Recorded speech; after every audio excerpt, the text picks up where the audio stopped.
Everybody always talks about the big three Germans, but what about their Japanese counterparts? Today we're going to be looking at the Japanese equivalents of Audi, Beamer, and Benz. So in essence, we're just talking about Lexus, Infiniti, and Acura.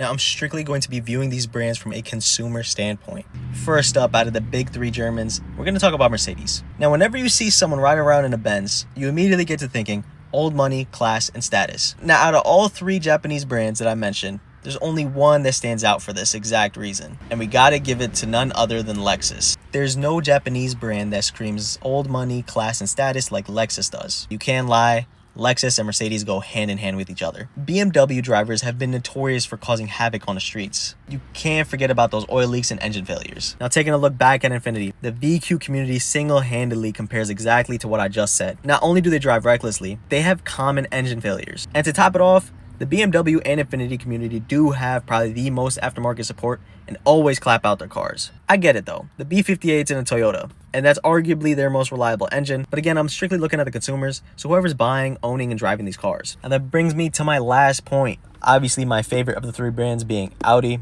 Look man, you gotta give the direct comparison to Acura. Now despite both starting with the same letter, Audi and Acura just scream potential. These are the underdogs of both the German and Japanese markets, respectively. People are always overlooking these brands, specifically for performance, styling, whatever the reason may be, but I think they deserve better. So yeah, wrapping it up, man. Mercedes goes hand in hand with Lexus, class, status, old money, luxury. BMW goes hand in hand with Infiniti, notoriously reckless drivers, engines blow up, crazy aftermarket support, and finally, Audi and Acura. They're the underdogs of their markets, very slept on, and they deserve better. Let me know if you guys agree with my take down in the comments. What would you consider to be the Japanese counterparts to each of the big three Germans?